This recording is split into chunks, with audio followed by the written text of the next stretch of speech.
झारखंड में पंचायती राज संस्थाओं का हुआ विस्तार। मामलों के निपटारे के लिए बनाई गई हैं ऐसी समितियां। पंचायती राज विभाग ने मंगलवार को पंचायती राज संस्थाओं को अवधि विस्तार दे दिया है। जब तक पंचायत चुनाव नहीं हो जाते तब तक ये संस्थाएं कार्यकारी व्यवस्था के तहत काम करेगी। इस तरह अब त्रिस्तरीय पंचायती राज संस्थाओं के लिए कार्यकारी समिति का गठन किया गया है। इसकी अधिसूचना जारी कर दी गई। अधिसूचना में कहा गया है कि कोरोना काल की वजह से राज्य में पंचायत चुनाव करवाना संभव हुआ है। ऐसे में अवधि विस्तार दिया गया है। जानकारी के मुताबिक 15 जुलाई को कार्यकारी समिति का कार्यकाल पूरा हो गया था। इसके बाद से राज्य में त्रिस्तरीय पंचायती राज संस्थाएं अस्तित्व में नहीं था। इसके पूर्व 7 जनवरी की तिथि से अधिकतम 6 माह के लिए कार्यकारी समिति का गठन किया गया था। वहीं सरकारी सेवक, पंचायत सचिव, प्रखंड विकास पदाधिकारी और उप विकास आयुक्त सह मुख्य कार्यपालक पदाधिकारी पूर्व की तरह अपने कर्तव्यों का निर्वहन करेंगे। कोरोना के नए म्यूटेंट की जांच होगी। आसार रिम्स राज्य में आई कोबास मशीन। रिम्स के माइक्रो बायोलॉजी विभाग ने कोबास मशीन आ गई है। मशीन को कंपनी द्वारा इंस्टॉल करने की प्रक्रिया शुरू कर दी गई है। इस मशीन से जांच शुरू होने के बाद कोरोना के नए म्यूटेंट की जांच के लिए सैंपल को भुवनेश्वर या देश के अन्य शहरों के लैब में भेजे जाने की बाध्यता खत्म होगी। सैंपल की जांच रिपोर्ट के लिए महीने भर का इंतजार भी नहीं करना पड़ेगा। विशेषज्ञों का कहना है कि कोबास मशीन से कोरोना के नए स्ट्रेन के अलावा सभी प्रकार की वायरल की जांच आसानी से रिम्स में होगी।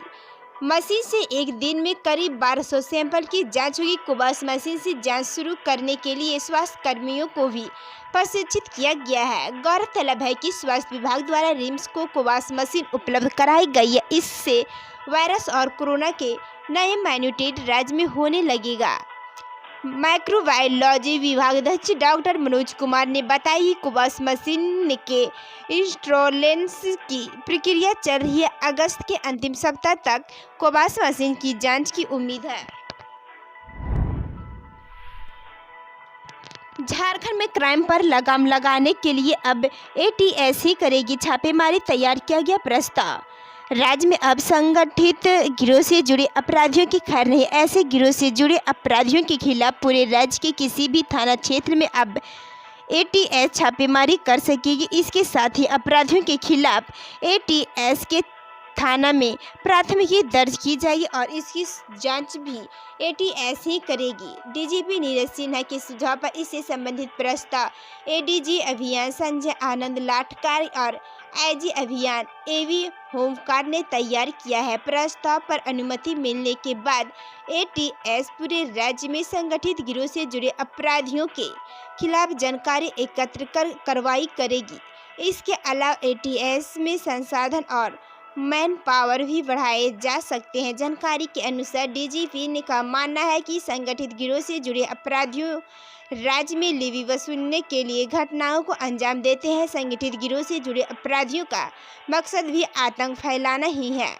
इसलिए एटीएस का प्रयोग संगठित गिरोह से जुड़े अपराधियों पर नकेल कसने और इन्हें नियंत्रित करने के लिए किया जा सकता है। स्मार्ट सिटी को गैस इंसुलेटेड सब स्टेशन देगा 24 घंटे बिजली। करोड़ों की लागत से हो रहा निर्माण।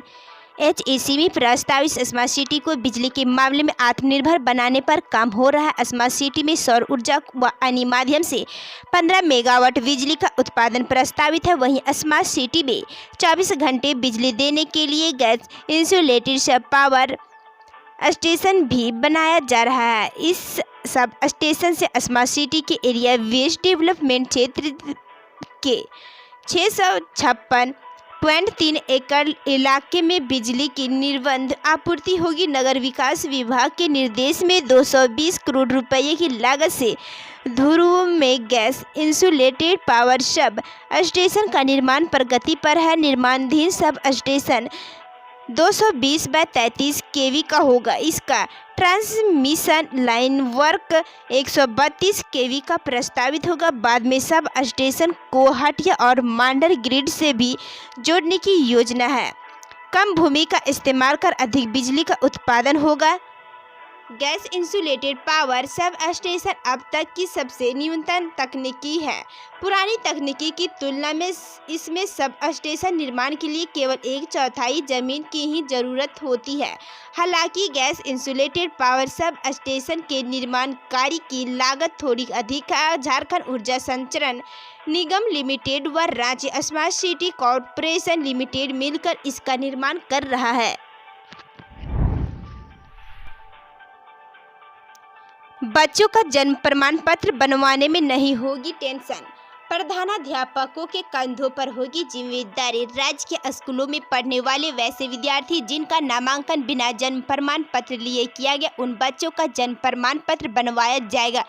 स्कूली शिक्षा व साक्षरता विभाग ने इस संबंध में सभी जिलों के जिला शिक्षा अधीक्षक को पत्र लिखा है। विभाग द्वारा जिलों को भेजे गए पत्र में कहा गया कि प्रावधान के अनुरूप राज्य के विद्यालयों में पढ़ने वाले 100% विद्यार्थी की जन्मतिथि का निबंधन होना अनिवार्य है।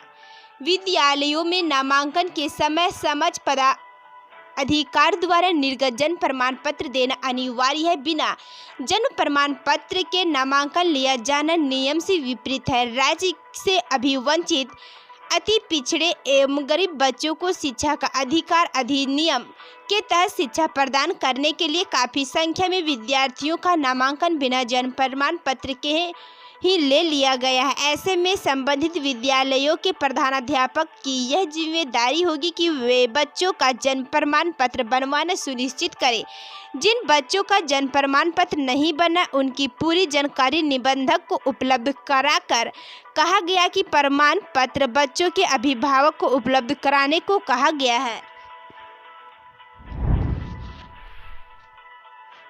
नौकरी मांगने सड़क पर उतरे युवाओं का जमकर हंगामा, पुलिस से धक्का मुक्की, शव में खदेड़कर भगाया। सरकारी विभागों में खाली पड़े पदों पर बहाली नहीं होने से नाराज दर्जनों अभ्यर्थी मंगलवार को सड़क पर उतरे। अभ्यर्थियों ने मुराहाबादी बापू वाटिका के पास जमकर हंगामा किया। मुराहाबादी से मुख्यमंत्री आवास घेरने जा रहे अभ्यर्थियों को पुलिस ने बापू वाटिका के पास ही रोक दिया। अभ्यर्थियों ने इसका जोरदार विरोध किया। पुलिस और अभ्यर्थियों के बीच दिन भर नोकझोंक और धक्का मुक्की का दौर चलता रहा। इस बीच कुछ महिला अभ्यर्थियों सड़क पर लेटकर प्रदर्शन करने लगी। वे पुलिस के सामने हाथ जोड़कर सीएम आवास जाने देने की गुहार लगाने लगी। कुछ ने तो पुलिस कर्मियों के पैर तक पकड़ लिए, कहा कि हमें हमारा हक लेने दो। हालांकि पुलिस इस मामले में पहले से ही कमर कस कर बैठी थी। पुलिस ने किसी अभ्यर्थी को आगे बढ़ने नहीं दिया। इसके बाद अभ्यर्थियों ने सरकार और पुलिस प्रशासन के खिलाफ जमकर नारेबाजी की। इससे आक्रोशित अभ्यर्थी बापू वाटिका के समीप सड़क पर घंटों जमे रहे। शाम में बारिश होने के दौरान अभ्यर्थी सीएम आवास जाने लगे। मौजूद पुलिस कर्मियों ने उन्हें रोका, लेकिन वे जाने पर अड़ गए। इसके बाद पुलिस कर्मियों ने अभ्यर्थियों को लाठी चटकाते हुए खदेड़ दिया। सुरक्षा के मद्देनजर मुराहाबादी में पुलिस बल की तैनाती देर शाम तक की गई थी।